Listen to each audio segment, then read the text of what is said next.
I guess, yeah. On the street. Never did nothing right out there. Where did it all begin? Well, I didn't answer about 556. When did it all begin? As far back as I remember, I've been locked up. Started in camp? Yeah. When the boys took the grass. And from there, it did a while. What's your life in jail?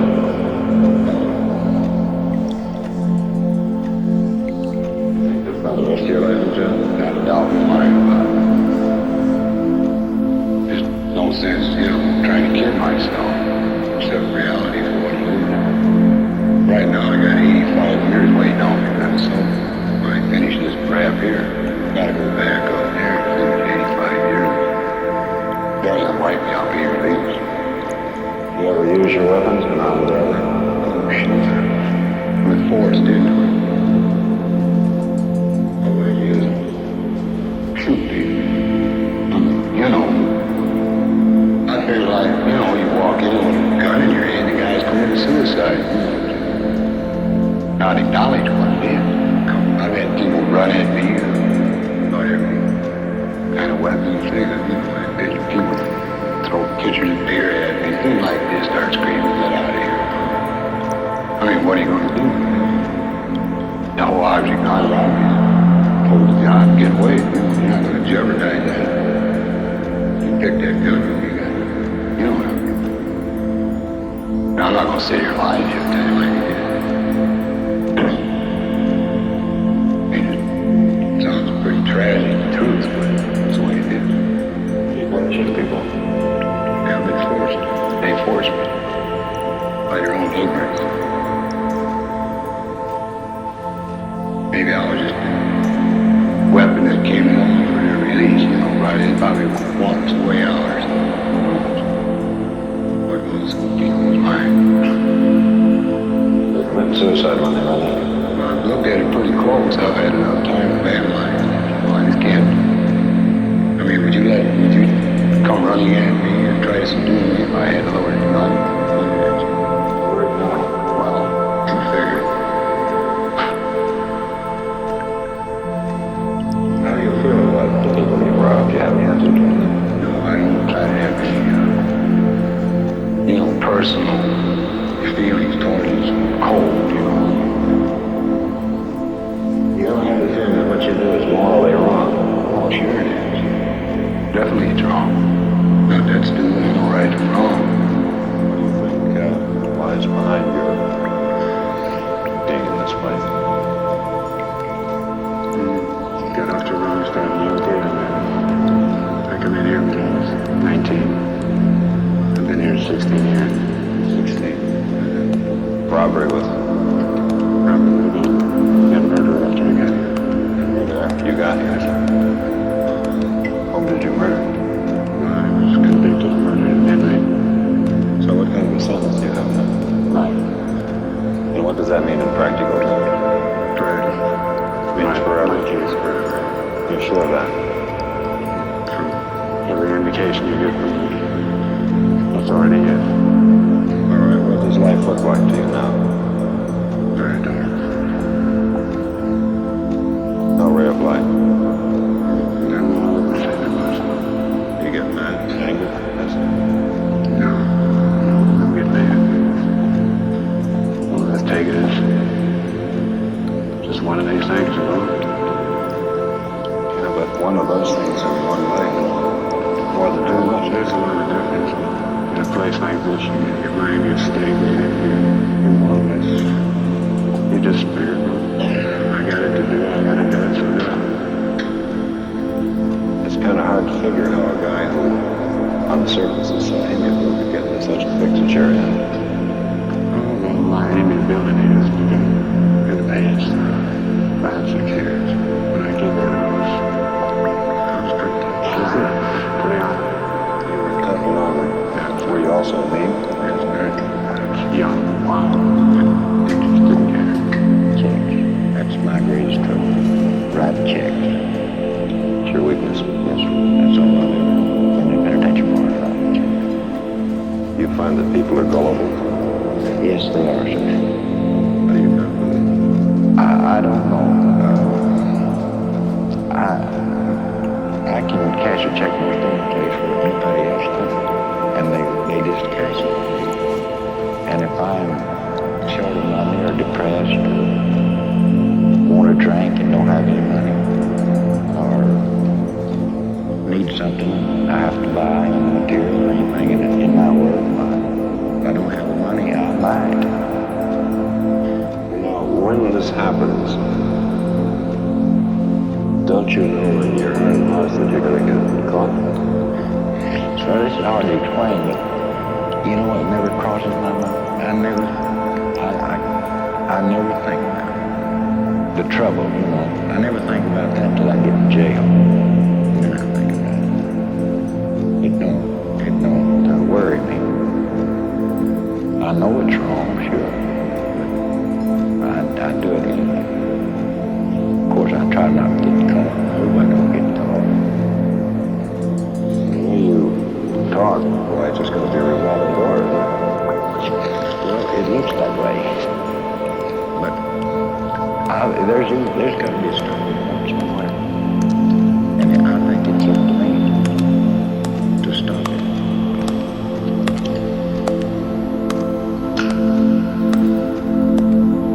I really don't know what made me go wrong. Because I started out when I was a kid stealing little things. And then I progressed.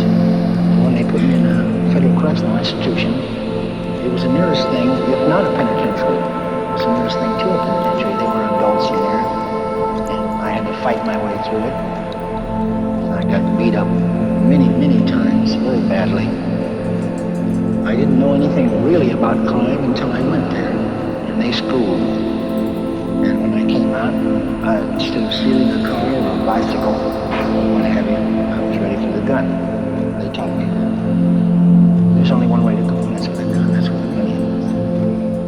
So when I came out, I picked up a gun. And I've been out 3 times my entire life. Since I started.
accept the fact that life is worth living. How did you try, if I may ask? Well, I got a razor and I tried to slash my wrist, my arms, my leg, and my chest.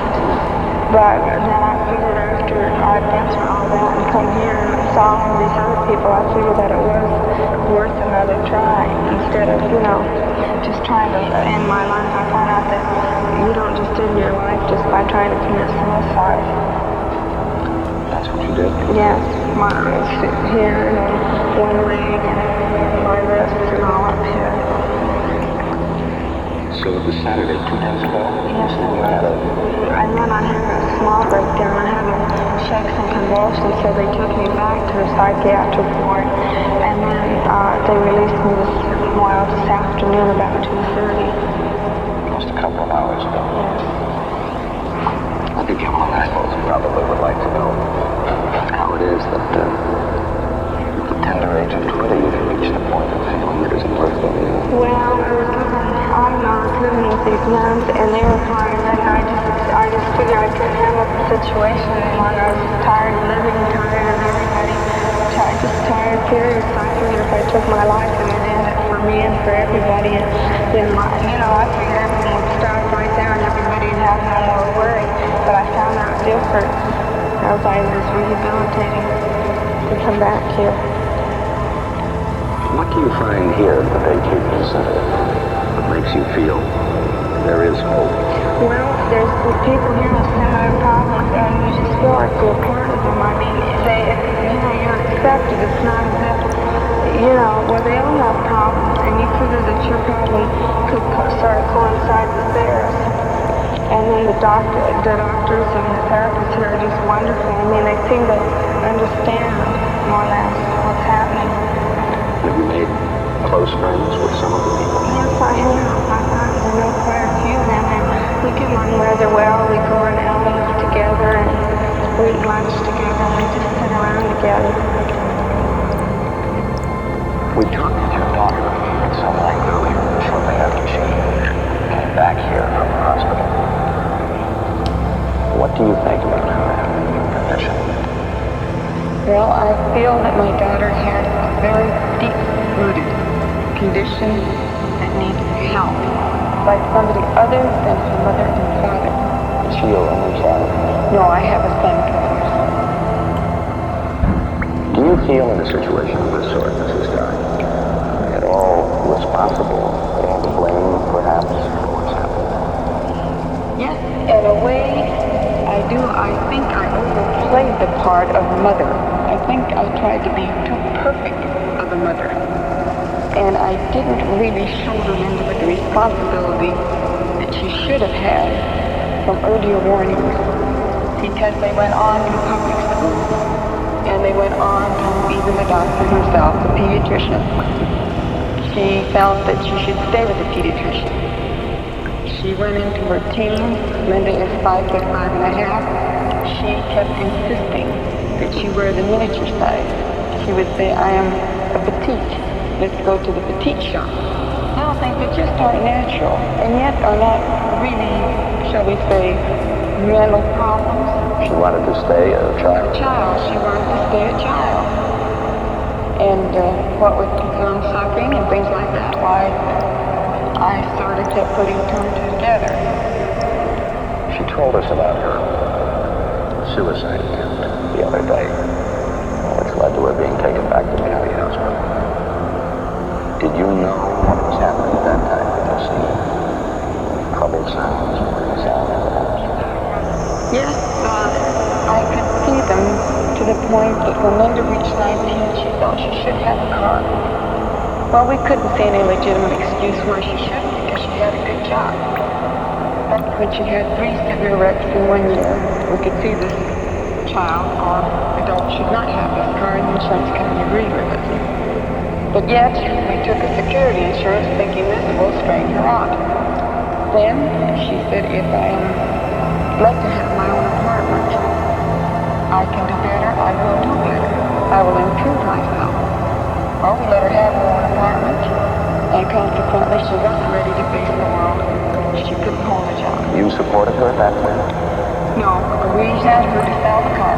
I told her, and Belinda, we're taking a step over the threshold, just as sure as you're getting married. If you feel that you are old enough and capable of maintaining an apartment, she moved into a girls' club that was yet her own apartment. I said, you must learn to support yourself. You have some savings, you have some bonds. Now, by selling your car, you will have enough for 2 months. Seems like a curious contradiction, Mrs. Dye, between the description of a young lady who wanted to be a child. She was growing out of childhood. And then a young lady who said suddenly wanted to be an adult, got a car, apartment, and so forth. Was there a sudden change? Well, but I should have sensed it then, and I should have asked for help from her then, and I didn't, because you see, all these things that she was going to do, she didn't do. She had 2 good jobs. She was let go because she was immature. And instead of coming back and confiding in us, she went about it in a childish way. You think she was afraid to? Yes, I imagine that there was a certain amount of fear, and I fear that fear itself brought on the content. Did you know about that in the hours before she attempted to take her own life? No, that came as a great shock, because I had just talked to her. Oh, I would say a half hour previous to this. Have you noticed since she began working here, a change in her? There has been a vast change. It just seems incredible that this can happen, and I don't think that if I were to tell anybody how much of a change there'd be, that they could hardly believe it unless it were Dr. McClure and Mrs. Sumner to back me up on this. And I'm sure he feels the same way. What do you think the outlook is now for your daughter? It has a very bright outlook. She really does. She just all of a sudden feels I'm somebody, and I'm going to do it without my mother. She feels that she can, Linda, with her training in nurses, she has worked with psychiatry. She has better training in other fields. Now all of a sudden she feels those were not her fields. She feels she's going to fight for her, and she's willing to stay here until she finds that field. Even though she can make it without her mother, you don't think this is a lot of it?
sure what I mean.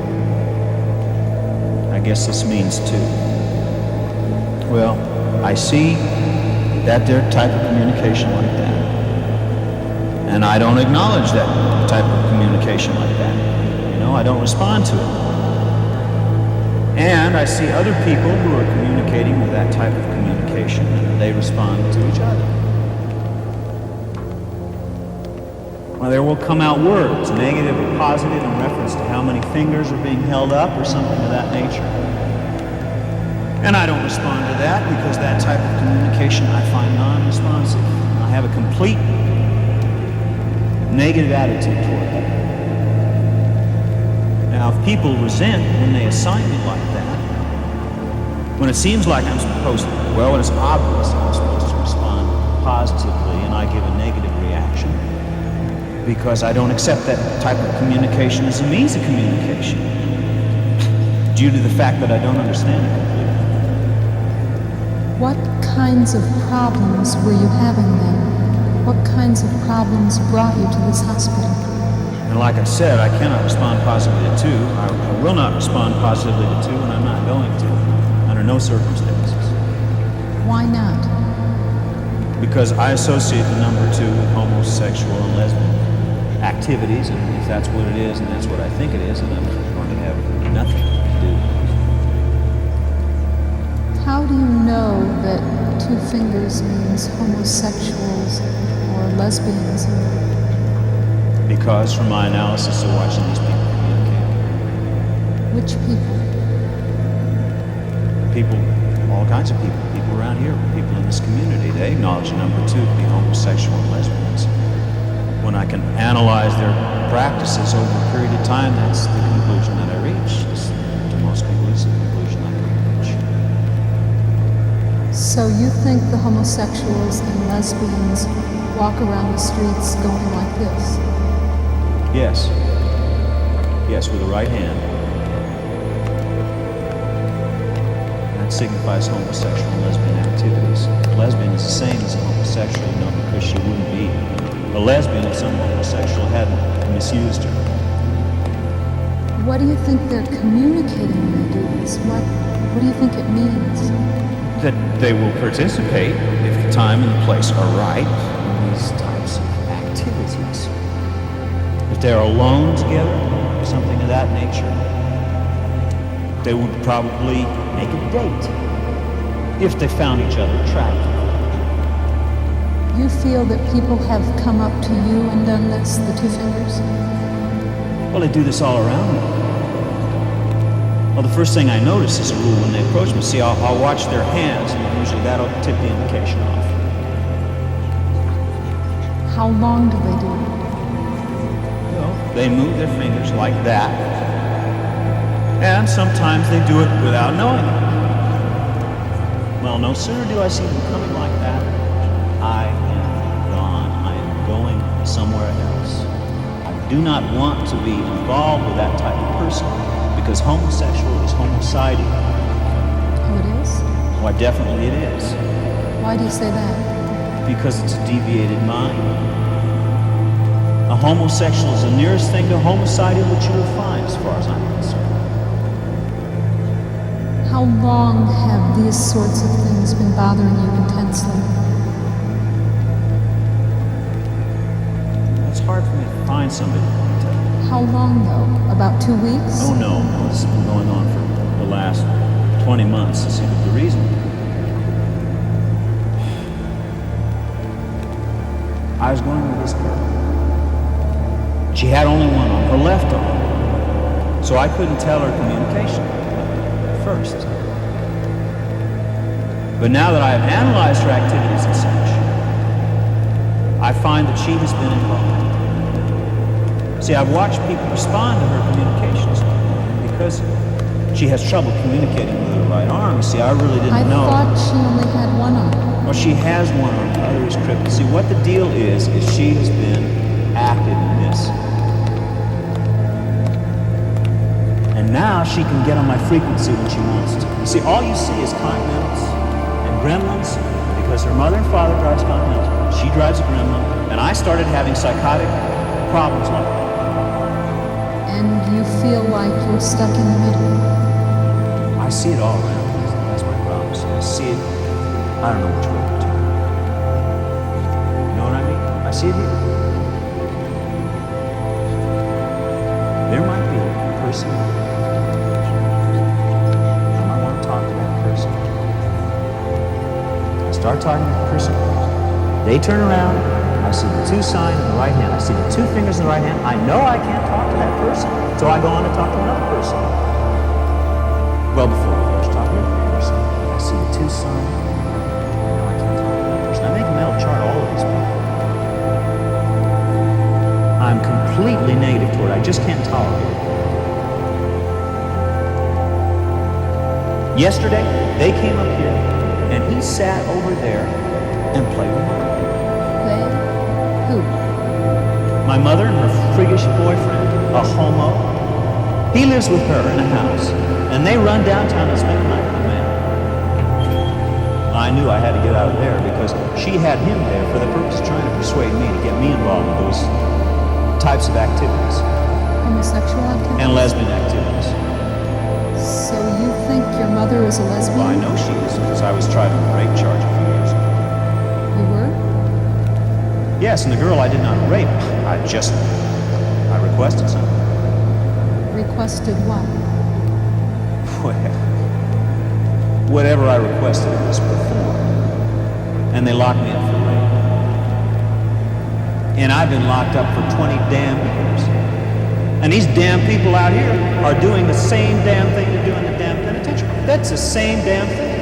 And then, to find out that other people are involved in this, damned incest in that family line, a bunch of homos and lesbians. In your family? Yeah, I got an uncle that's a pervert. I couldn't have no place to stay one summer. Summer's her name. I came to his house. I was cold, I didn't have no place to stay, so he more or less indicated I could stay there. Well, no sooner did I come through the door, then he grabbed me by both cheeks of my buttocks and indicated he wanted to stick his penis in my rectum. Your uncle did this? Yes. And he belongs to the church. And this is why nobody wants to do anything about it. And besides that, they don't do nothing about it because it's on Social Security and his money.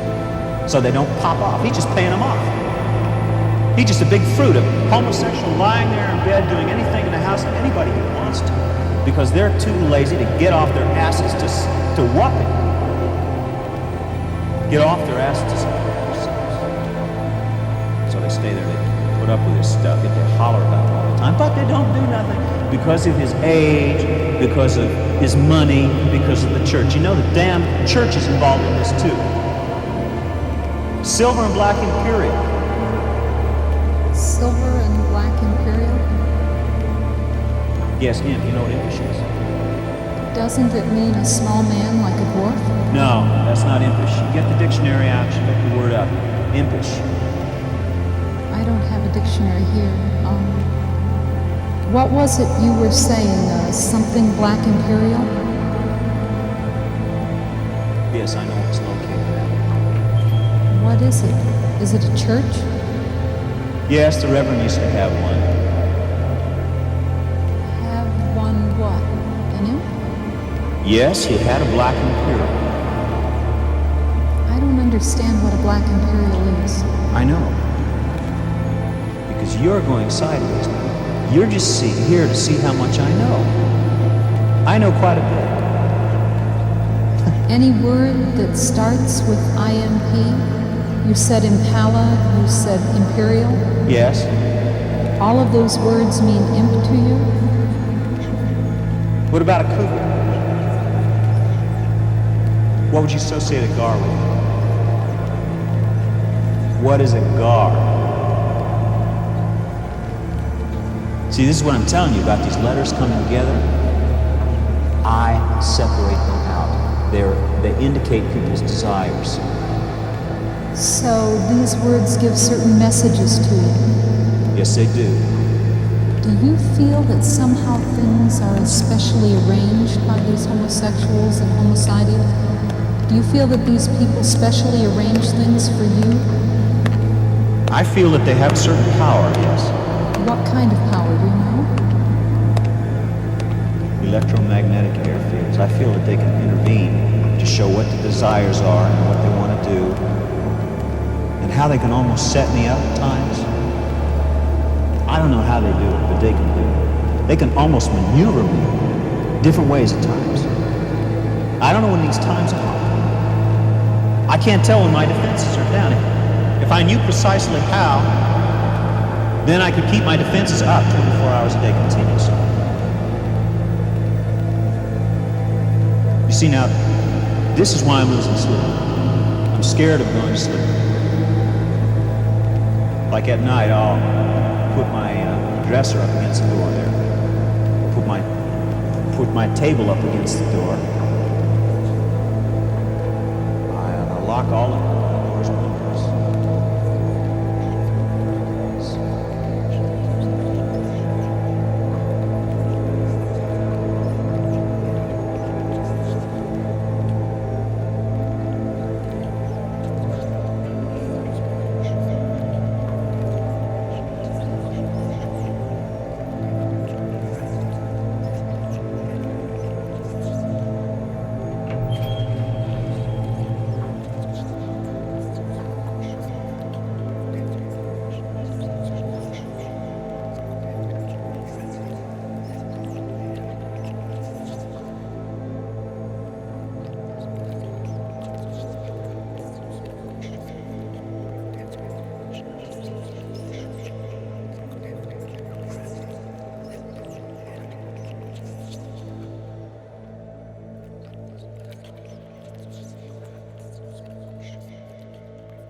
But they arrested me there and took me here under escort.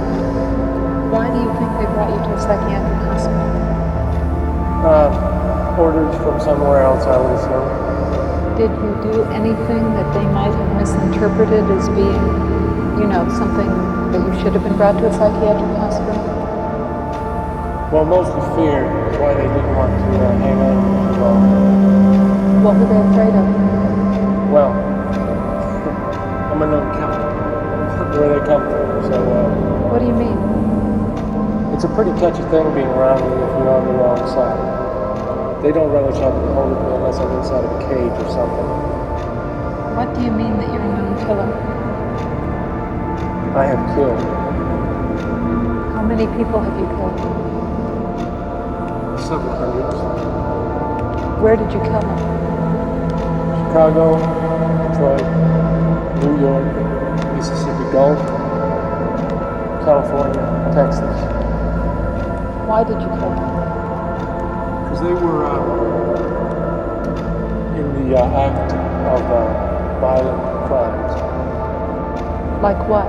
Like murder, rape, brutal beatings, extortion, illicit drug trafficking. Did you kill them? Yes. To prevent them from doing that, or what? Well, when it got back to their leaders, it did stop quite a few illegal events from happening. What do you mean by their leaders? Their highest command. Are you talking about the mafia or what? Yes, indeed.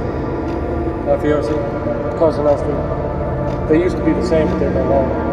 They divided up in this nation, and a few from other nations that were stepping on illegal grounds for information gathering purposes. What made you decide to take it into your hands to do that? I was the highest ranking official at the time. Highest ranking official In intelligence. Oh, so you work in intelligence? Yes. What were you doing when you were in the car that crashed? I was enjoying myself by self-medicating myself with hashish. And you were an intelligence officer then? Yes. And they didn't mind that you were taking drugs? You don't seem to understand. They're not drugs, they're curative procedures for top international agents, which is what they use. Hashish and marijuana. What do they cure you of? What do they cure us of? Malaise, pedantry. Primarily pedantry is the main thing to cure. The thing they work the best on is ease of mind, less worry, relaxing, which when there is that much of a schedule before you, it's difficult to do without taking some substance or another. What do you mean pedantry? Is that something you can see? Economic pedantry. I'm not familiar with that word at all. Economic pedantry, that's severe pedantry. What is pedantry? Pedantry is pain, exertion, anxiety with no love and care, you know? And the best cure for that is rest, relaxation, and marijuana, and hashish, and woman. Woman used to be the only known cure for pedantry, and in some cases severe pedantry. But hashish is really the main stepping stone. But to remove the things that bring pedantry on the next time, those moods have to be satisfied, along with the cure. What kinds of things did you do in intelligence besides killing people? Tracking, coding, filing. Okay. Do the people in intelligence know that you're here? Beg your pardon? Do the people in intelligence, your superiors, know that? They certainly do, yes. Why haven't they? That was a reply from them right then. That is a correct and yes, ma'am, if you wish, then that is what you may do. Oh, you can hear them? No, I can read the comp prints. Where? Yes, sir, we do believe she was just about ready to come to that realization, but she's not so certain herself, and then we said in another second that she would appear to prove that. That was in that 1/8-second verse there. What can you see? Things coming from my head, or? No, I can read the code levels in the comp. Print? What is a comp print? Some kind of computer printout or something? Those particular lights, that they're not necessarily a code printout, but they're human-based.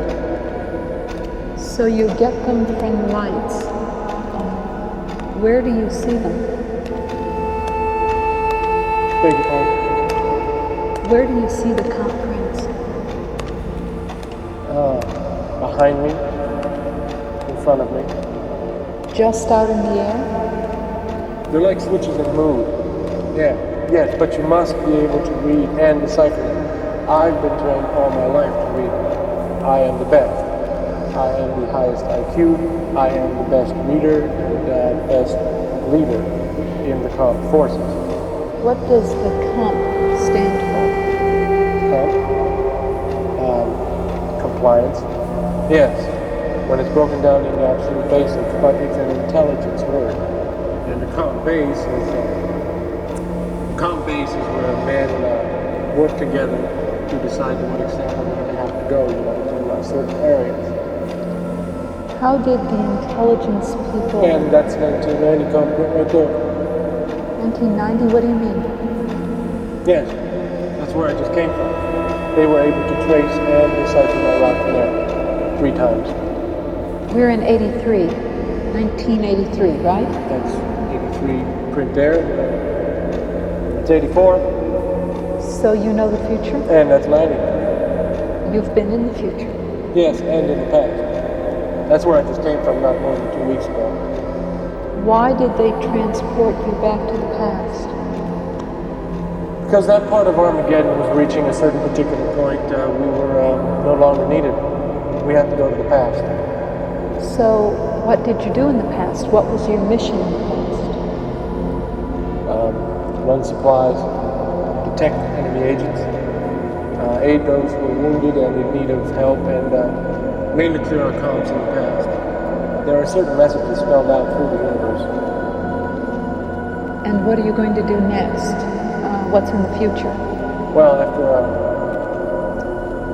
after I crawl off the cross, it's going to be pretty final, You're going to go on a cross?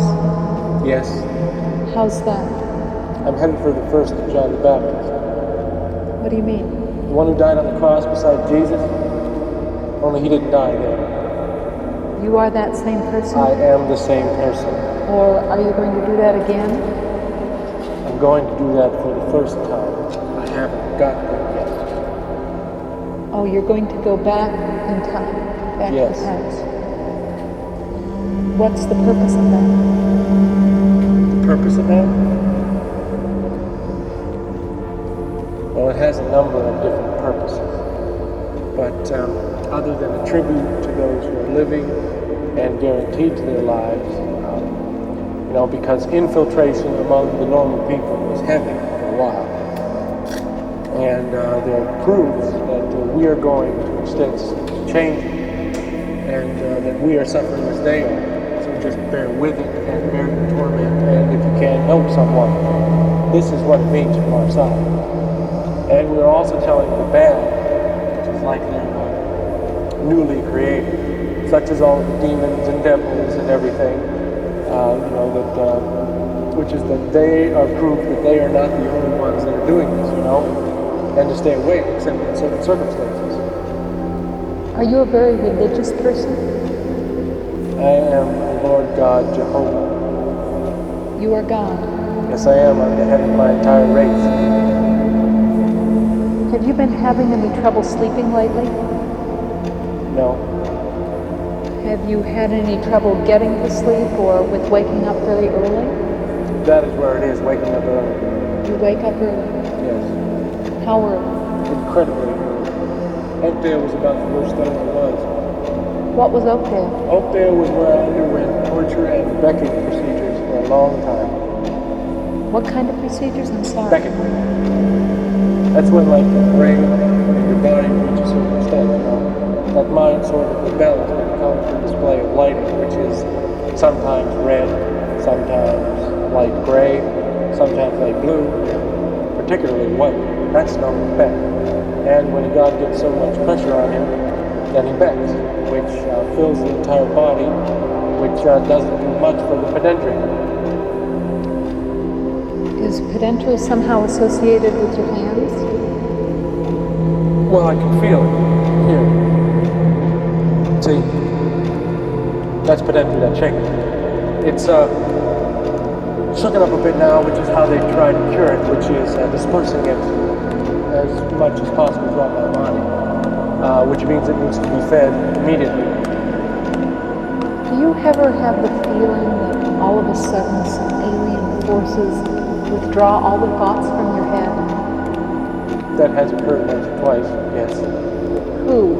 Is that the enemy again that does that? It certainly is. How do you explain that they're able to do that? Because according to the laws, since they were created, which was deficient, a normal life expectancy, that they are permitted to attack the Lord God whose fault it was in the first place. which is what gets them to hell in the end to the other side when they are not involved anymore. In between that, fear and frustration, and until it comes to something like that, they don't even win. They just sink a band that goes into the very center of my being and is encompassed where it is not speaking anymore. And it comes back again later? Yes. They know how to operate machinery as well as men. Do you ever hear voices that other people can't hear? Voices that other people can't hear. Seems that way, yes. Do you hear them inside of your head, or do you hear them with your ears as if they were in the room? And what kinds of things do they say to you? It's mostly in the mind that they speak. What do they say? Why don't we just torment you? Just that what I did caused such and such a disaster here, and that what I did caused such and such a disaster there. Whose voices are they, do you think? I'm not sure. Are they men's or women's voices? Both men's, women's, and children.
said, all right, then you have to come on with us.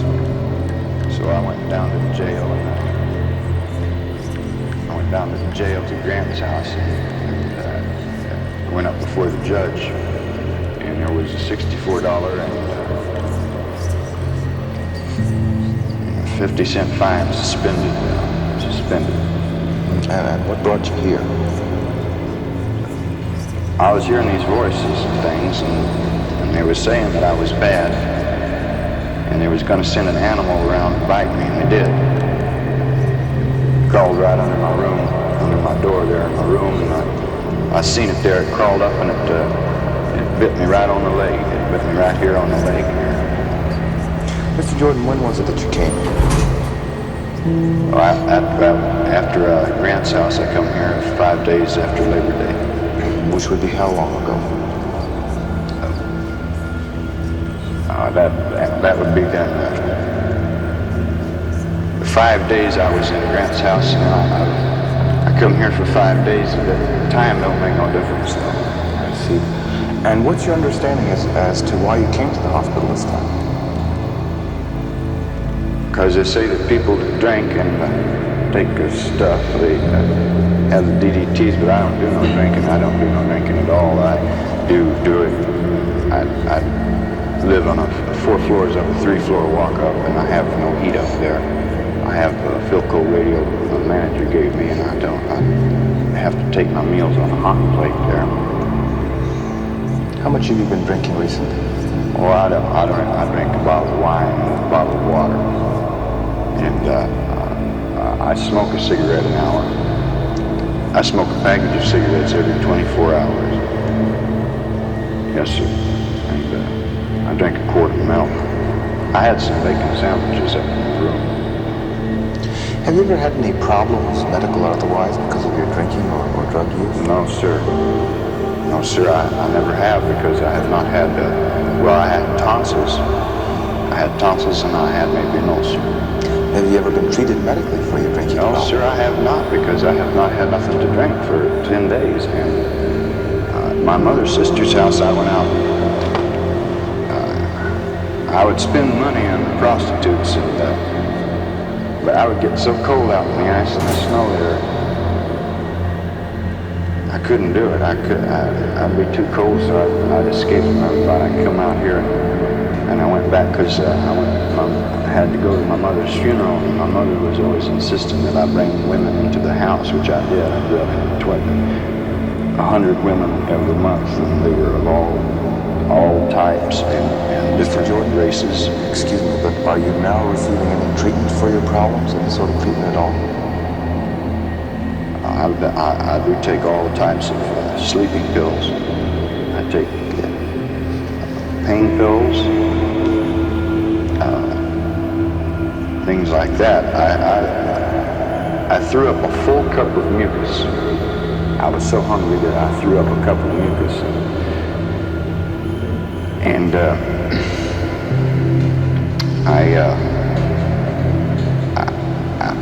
things got tighter with me. They got very tight, you see, and I had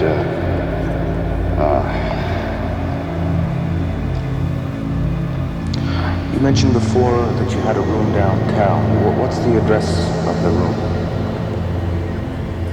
It's downtown on 5th Street, right down here, next to the all-night movie. But what's the street number? Oh, that would be 1730. I know where the place is. I do know where it is. It is a very nice hotel where I live. And how long have you lived there, Mr. Green? I have been there quite some time now. I've been there for several years now. In 1968, I believe. I was there in 1970. I wonder if you could be a little more specific about the time.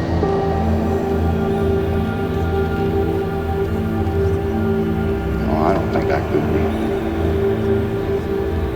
Mr. Jordan, I wonder if you could tell me the name of the building where we are now. Yes, sir. This is a very large building with quite some people in it. This is a type of hotel here. There's a library. There's a library and a hotel. Several people. Mr. Jordan, this is a hospital. This is Los Angeles County UFC Medical Center, and you're in psychiatric unit.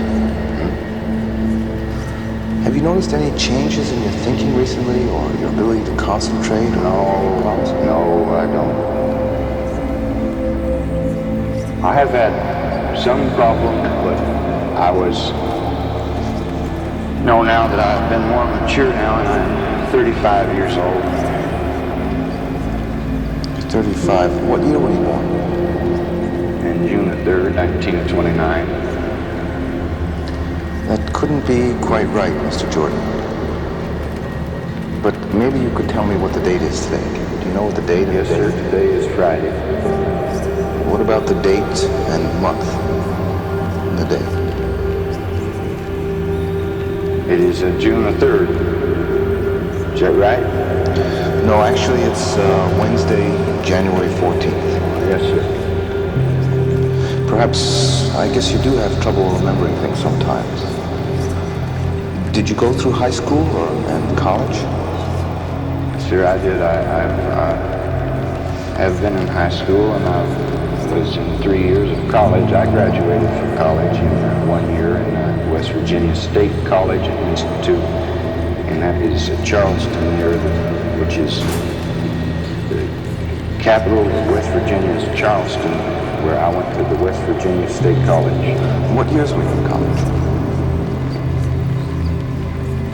1953, I was in 1953, and I was in 1956. Mr. Jordan, a few minutes ago I introduced myself to you. Do you remember my name?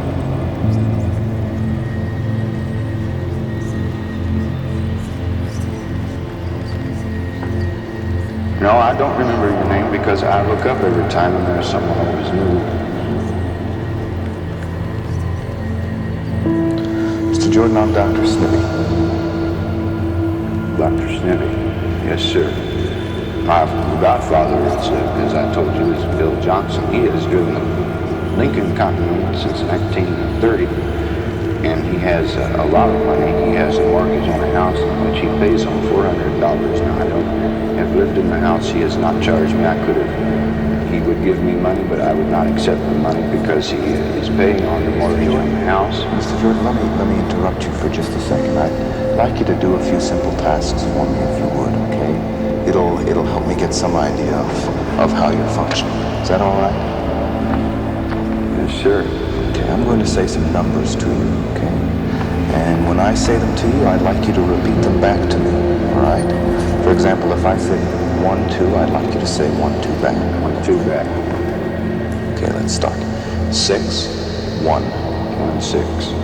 Well, I'd like you to say them just as I say them, okay? Yes, sir. Okay. 4, 9, 2. 4, 9, 2. Good. 7, 4, 5, 6. 7, 5, 7, 5, 6, and 4. 8, 5, 3, 7. 8, 7, 8.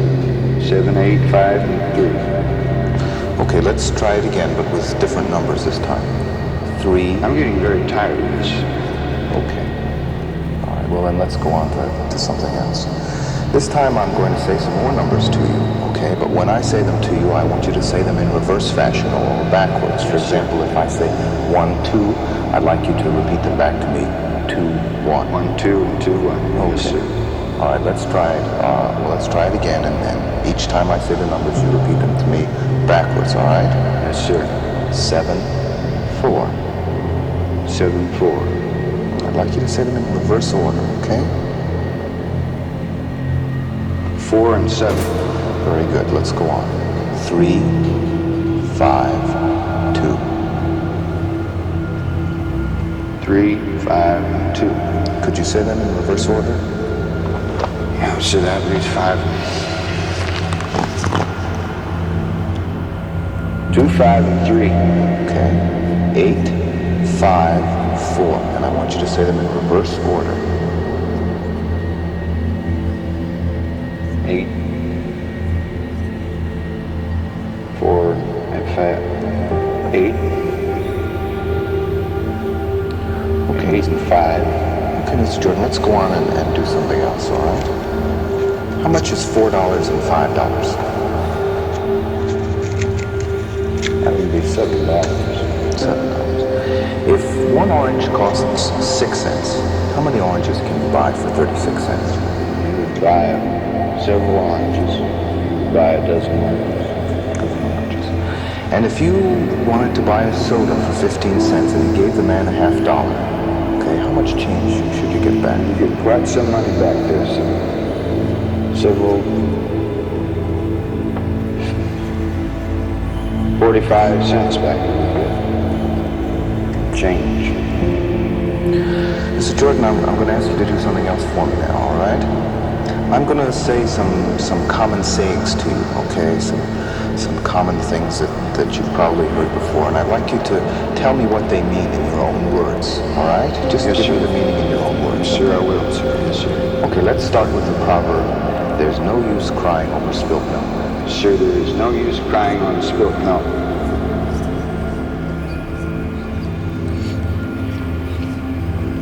If you have a glass of milk in your hand, it is worth more than if you have a quart of milk going over the dam. So, no use crying over spilt milk. Okay. How about the saying, people who live in glass houses shouldn't throw stones? No, sir, they should not. People that live in the glass houses do not throw stones because they have hit their neighbors or hit themselves, and it is a felony and murder if it is an accident. And if you cast your bread upon the water, then you will have a hard head that will make your a soft flounder. People that make their own beds lie down on them. Mr. Jordan, before we stop, I wonder if there's anything else you'd like to mention or any questions that you have. Oh, no, sir. No, sir, there are no questions because I feel that I have been greatly helped here. So,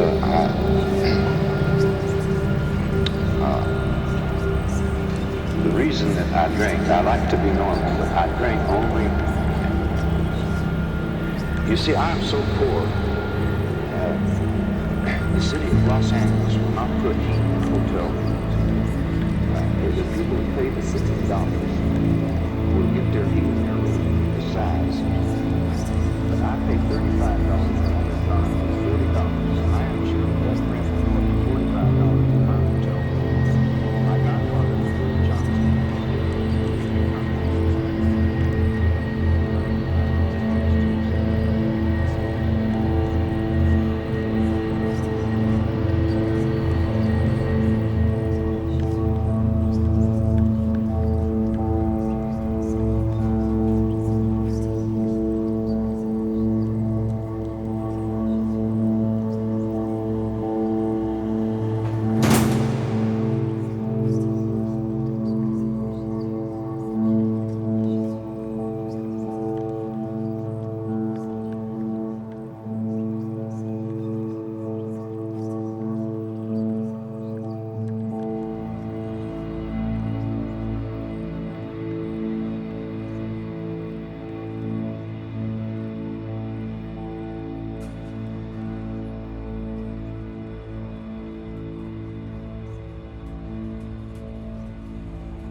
About the problems you've been having?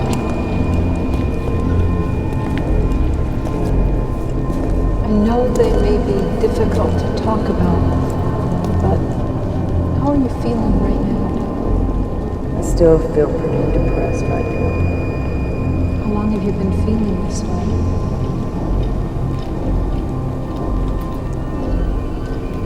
I don't know. I can't seem to think real clearly right now. Did the feeling come on suddenly? Oh no. About 4 years ago, I went through a friendly divorce. Now my ex-husband wants to move back home, and he believes that if he stops paying child support for our 2 children, the bill collectors will hound me enough that I'll let him come back home. So Thursday, the bill collector started hounding. I'm being pressured into a marriage with another man that I don't particularly want. I just couldn't take all the pressures. My kids came in from school very upset, and they cried all day. I just couldn't go any longer. So what happened then? About 2 o'clock Friday morning, I took an overdose of pills. They called an ambulance and they brought me here. Who called? I did, before I went under. What happened then? I was put in intensive care. I was in there Friday morning until about 10 o'clock Saturday. When you took the pills, were you sure you wanted to die? Yes, I wanted to die.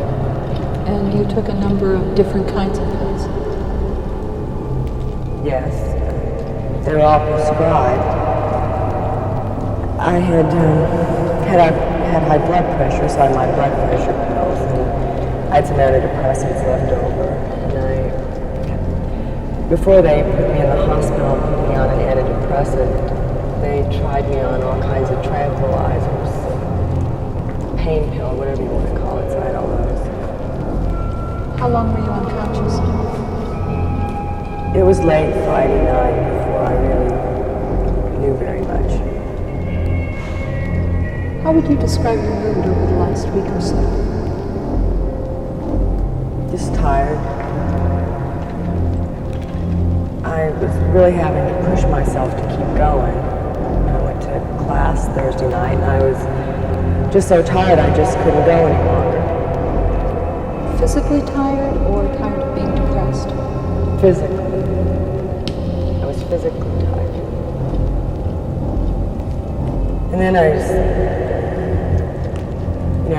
everything built up and I was sitting there trying to relax. I don't know. I cried most of the day Thursday.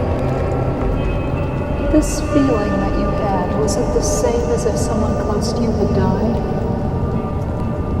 It was sort of like someone had died. I felt deserted, and I felt completely drained. Except, I just couldn't get out of it. I couldn't think optimistic thoughts or pleasant thoughts. I just couldn't. How do you feel about yourself? Do you feel positively? No, I don't. How do you feel about yourself in comparison to others? It's not because I don't try at times for some things. And then I put things off too. Lately, I haven't been able to get any of my classwork done. It just seems like I haven't been able to. That bothers me a lot. How do you see the future? I don't see a future. I just figure if it all ends, my mother will take care of the kids and that'll be it. Do you feel like a failure? How often do you feel that way? Is it a feeling that's with you all the time? It seems like when something bad happens, I always blame myself.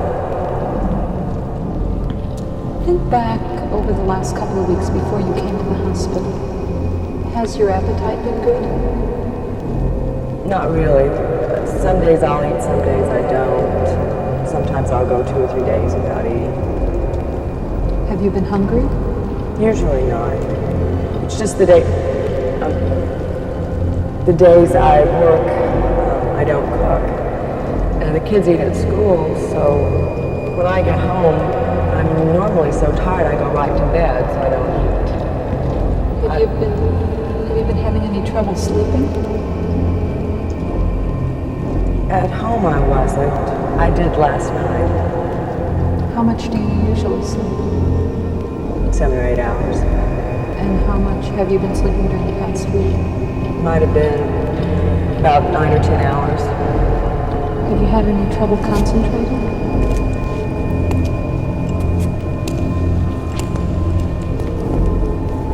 I just can't seem to think real clearly.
What do you think?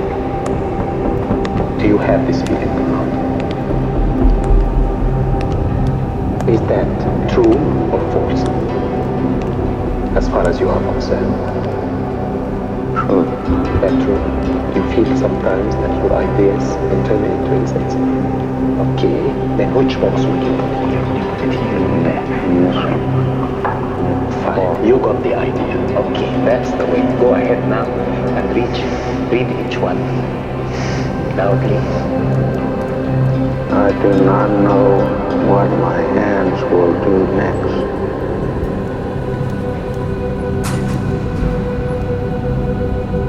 No, that doesn't apply. Very good. I can hear bright colors.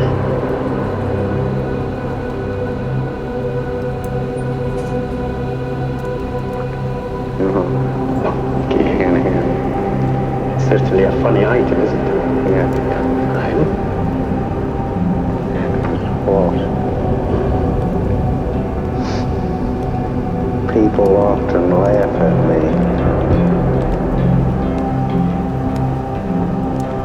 So I just base it on the way things are now or the way it happened before. Well, just tell me about it now. Let us start by now.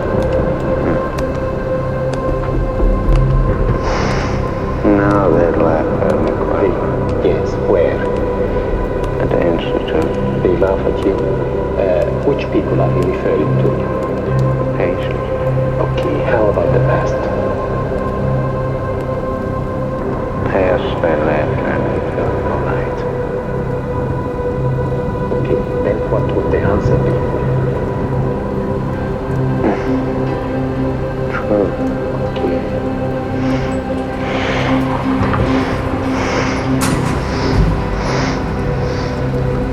I feel turned to stone.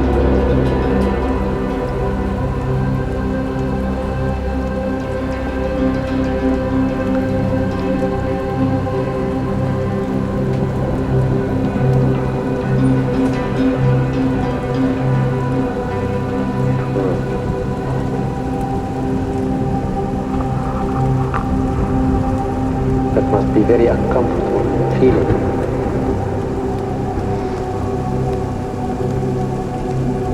Yes. Very uncomfortable. How long have you been feeling that way?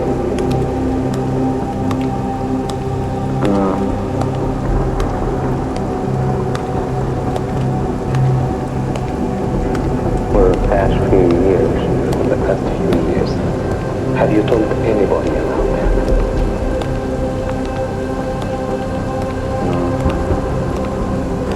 How do you feel about these questions as you are going through them? Did you like going through them and answering them?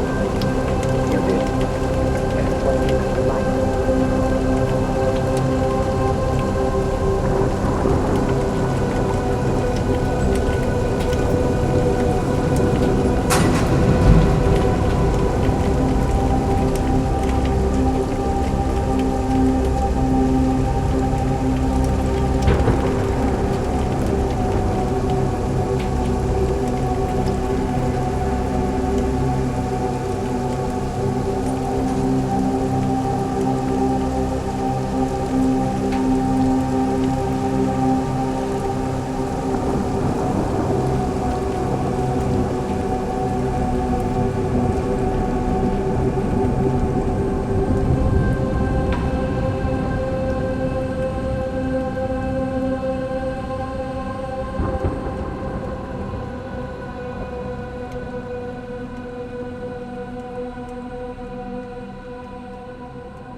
objective and subjective changes which he has noticed relative to his illness. I wonder if you would tell us the first change you noticed in your behavior when you became ill. The first change was that I suddenly had this awareness. All these things were coming fast and furious, you know, like a horse is going down the track. Thoughts? Thoughts. They were just there and I had to do something. And all of these thoughts transformed into verbal behavior. No, they weren't. Not this time, because I had the experience of being in hospitals, man. I'd learned the hard way through experience. What did you learn? I'd learned that you better keep your mouth shut and try to get help. I didn't know why I went to the doctor. You were speaking faster and thoughts were coming faster. Well, I was speaking faster over in the administration hall. You are a biology teacher? Yes, I am. A biology teacher should teach biology and stay right in his lab. That's where his business is. The administration, sure, it has faults, but it can run itself. Only through time or change is able to come. Did you notice that some of the thoughts you had and some of the verbal behavior was not associated, that is, did not follow logically one upon the other? In other words, no, I didn't notice this. You would say things that weren't exactly connected. Oh, yes. I had a friend that told me last year, he said, I would have known the brother any place, Edgar. He said, because he's just like you. He can talk about music one minute, and just in a half second he saw him like football. He says, I wish I had this ability. And I was depressed. Edgar, since you have been sick, have you noticed that the things you would say are not always connected? You jump from one subject to another? I didn't until this friend pointed it out. Now, this was a friend I taught. Have you noticed that you've been hyperactive? Well, yes, but you know, if you exercise a little control and relax, as for instance, yesterday, I don't think I sweated at all. I usually sweated when I was hyperactive.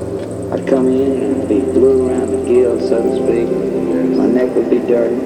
Well, now I wash my neck thoroughly. I wash my wrists thoroughly every morning, so that I won't get my shirt sleeves dirty, maybe, so I won't get my collar dirty, and I can wear a shirt more than one day.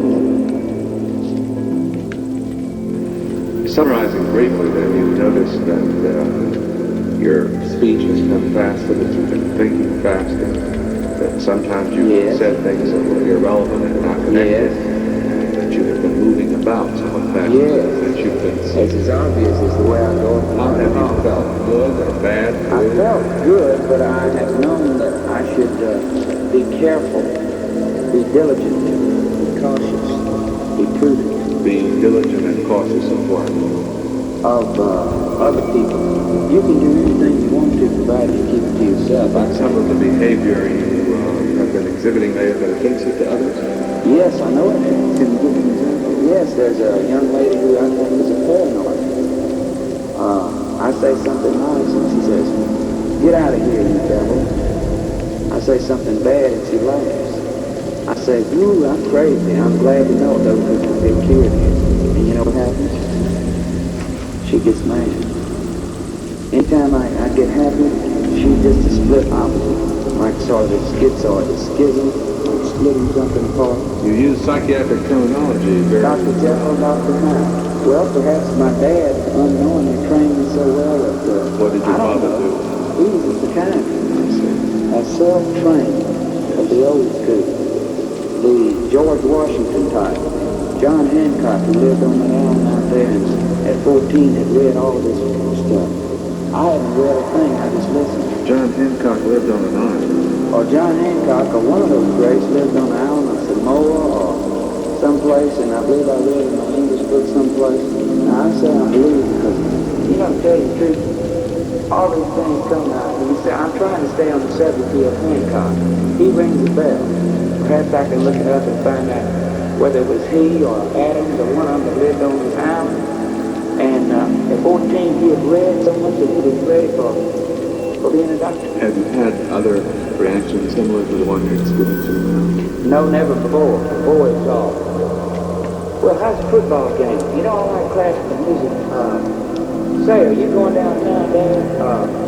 You know, I think I ought to get out there in the farm and work on the traffic. Just flight of ideas. 1, 2, 3, 4, boom, boom, boom, boom, boom, boom. You have this now? Well, I have thoughts, but I'm trying to back to the high school experiences. And well, now you see, you asked me when did I first experience this, and I had to tell you it was the 8th grade. We can get to that later. When did you notice the change in your behavior first? I noticed it first in high school, as I said to you when I first entered. And you were under some stress then? I was suddenly under stress. What stress was it? I was scared to death that I was going to fail. And I had been disgraced. Did you have any treatment? No, my father said, son, your brother made a mistake by dropping out of school in the middle of his senior year. Maybe I did because he had done it. I was trying to escape. Did you drop out? No, I didn't. Yeah. How old were you at this time? I was half a year behind myself when I was in the How old 12th were you? grade. Well, now let's see, I was 5 and a half in the first grade, so 1 and 11 is 12. 5 and a half and 11. This is logical, I think. I've had 16 and a half. Is that right? You were about 16. About 16 and a half. No? Yeah, 16 and a half or 17. Somewhere along. And then you had your second reaction. I had my second reaction when I graduated from high school. You had a reaction when your thoughts were moving fast, you were moving fast? Oh no, I've had that time and time again ever since the time I originally told you. They have regressed spontaneously? They have what? You've gotten over them spontaneously? I thought you started to say some funny word there. Yes, I've gotten over them spontaneously. Spontaneously. This is the longest one you've had.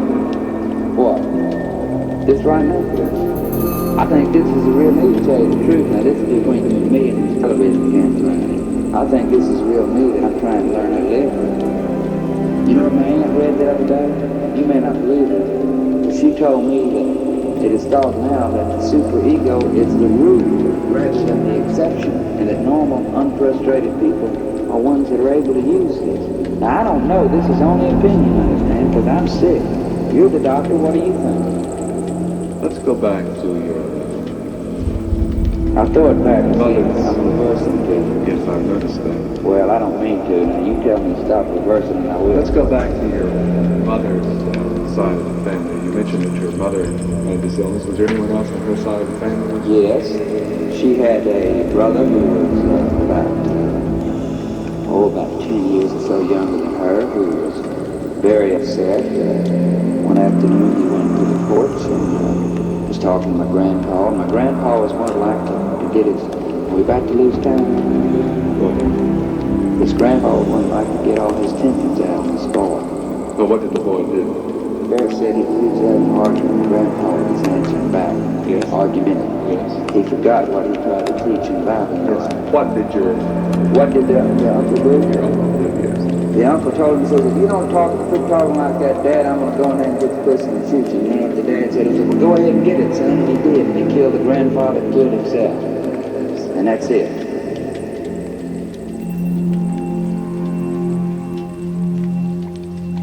You have the trouble now for this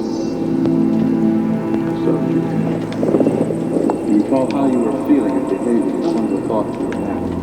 Yes, I believe actually back in August Of this year? Of this year, I believe I was actually, I realized that subconsciously, I don't mean that, I really realized, I knew something was wrong. Yes. How did you know something? Well, I started losing weight. I was able to concentrate on getting back down to the weight I was when I was in college. Yes. Only when I got down to my original college weight, I wasn't satisfied, and I was able to do without eating without any noticeable discomfort. And I got interested in just about everything that was on campus, organizations, improvement of the academic areas, editing courses, better student-faculty relationships. I was just in too much really. You were trying to do too much? Trying to do too much. Was your appetite good at this time? Said you lost some weight. Well, I had a good appetite, but I forced to die. So I died on the side. You were moving around with good activity. Yes, sir, I was doing this. Lickety split. Yes, sir. What kind of thoughts were you having about other people? I thought of other people as inferior to me. Yes. You felt euphoric? I felt euphoric. I felt so, well, it's in another world. Somebody could touch you. Nobody could touch me. You did have these spells of time. Yes, sir. What were you crying you? I don't quite remember how to do it. I had some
you want to go to the snails.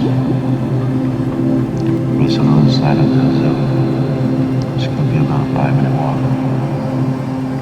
So you take him by the hand, and you walk toward your snake out. You're about 400 yards away. And you're walking slow. Taking your time. You're about 300 yards away. Todd is just running around having a good time. You're talking to your wife. It's been such a good day for you. You're just really relaxed. Really relaxed. You're about 100 yards away. And you're just taking your time. Walking very easily. Todd has been a good boy. You're about 25 feet from the board. Strike it. It's such a good day. Just really relaxed. The sun's really warm. Why we should go ahead? Keep the sun on your face. Get some Todd's popcorn. You stop him and an old friend. It's surprising when your friends you meet 5 miles from home. Maybe everybody's gonna go this other day. It's such a great day. Your friend is someone you go to school. He has his 2 kids there with him. They start playing with Todd. You feel so good. Just really relax. Really relax. You decide you go and see the snakes. Big, thick glass. Nice in size, very clean. Bright colors. Nice hallway, a place to sit. You can even buy Taj more popcorn in there. Very nice, very relaxing. It's really cool in here too. It's not how it was outside. It's funny, I always thought snakes were bigger. They got little snakes. And little bigger snakes. And they're just hiding in the place. Playing in the sand, just like you would do. Such little harmless little things. You enjoy it. You always said to yourself you'd never come in here. But here you are. And no problem at all. You're so relaxed. So relaxed. You even pick up a pamphlet. Tells you a little bit about the snakes. One has a picture of a snake. But it's just on paper. I really feel good now. My wife gave me a big kiss because I was able to come in. I didn't think I could. She didn't either. You should probably show her. Such a good day. So now Todd is not running outside. So you leave the snake house. Go and see the birds. You're so relaxed. Feels so good.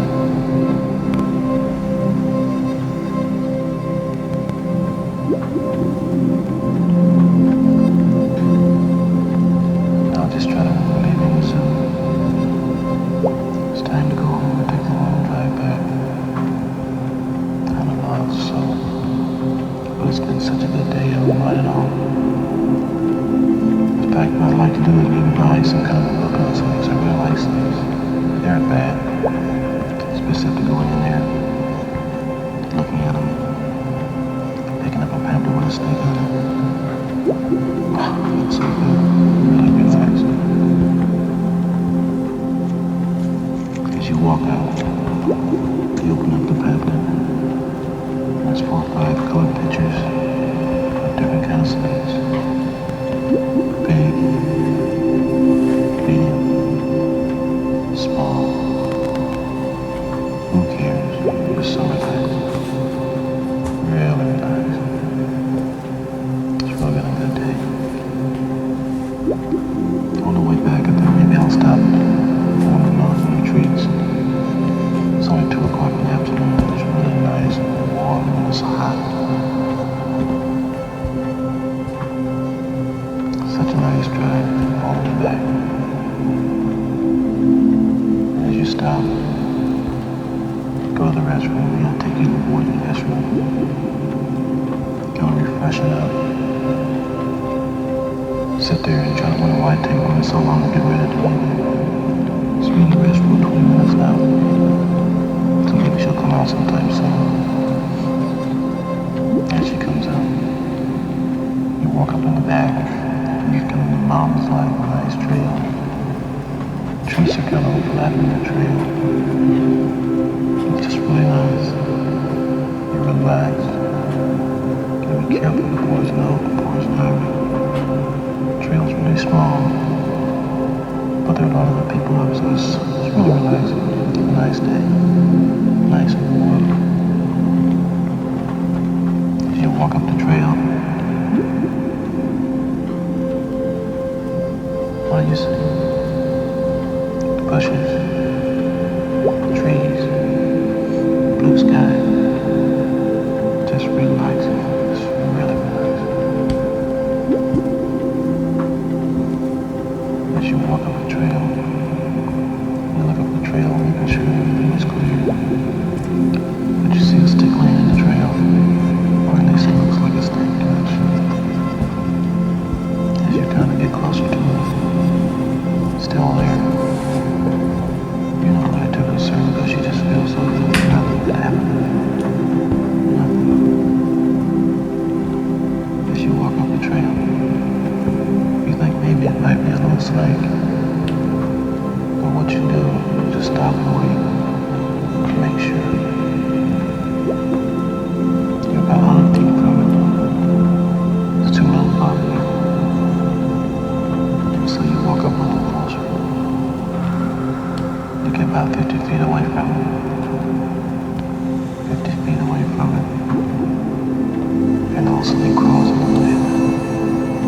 That's right.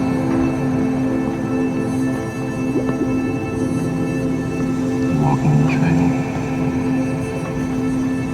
Feeling really, really good. Really relaxed.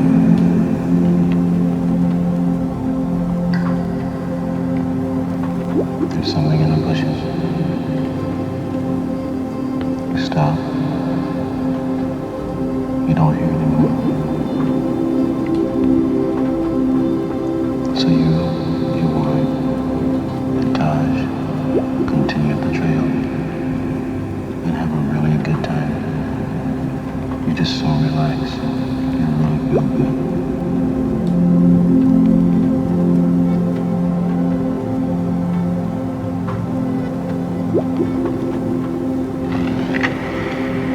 Just open your eyes.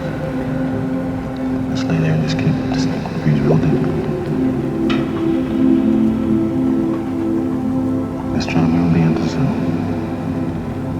Nice, warm day.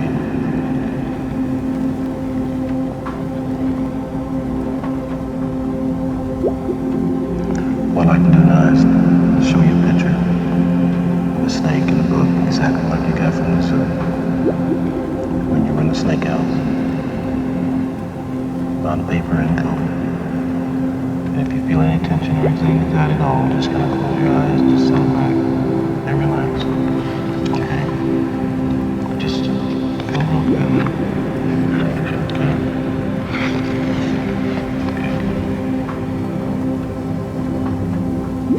Does it bother you at all? Does it any tension or anxiety? Fantastic. That one used to bother me. So you put your hand on it? Yeah, it's a book. Good. All right. That's good. Because, just decided the fangs, But that's something that bothers you. Oh, yeah. Right. All of a sudden, you're thumbing to a book, and all of a sudden, there's this enlargement of a rattlesnake's egg, right? Venom coming from the fangs. Yeah. Okay, just settle back. Okay. Now, what I'd like to do for the next session, which will be on Tuesday, I'm gonna bring the snake in the room. And we'll just go from there. I mean, I'm not saying you have to do anything with it. I'm just gonna have it here in the room. It's gonna be in the room. You will be in the room. Okay. I have confidence in you. Okay, well just make sure that you continue with the relaxation tapes. And relax because you've been doing a really good job. Really fantastic job. Okay? Okay, Ralph, just try to relax. Until you can. Just let your body go. As I told you before, I have a snake here in the office. And what I'd like to do is, he's in a sack now. And I'd like to get him in a hole. And if you feel relaxed enough and comfortable with it, you may do anything you want. But don't feel that you're being pushed into anything. Only if you're ready. Do you understand? You just relax. Now when I get the snake out, I will have him where I'm sitting. So he won't be anywhere near you, no nearer than I am. Okay? Alright.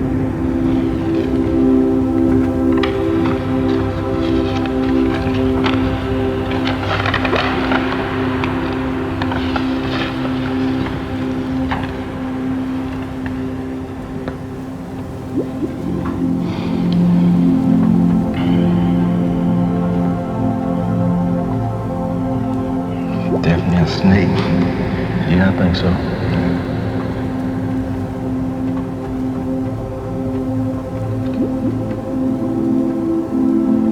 Never thought to that, be able to sit up so I wouldn't be that close to him. I wasn't holding. This was aggressive. Why so? Don't want for it.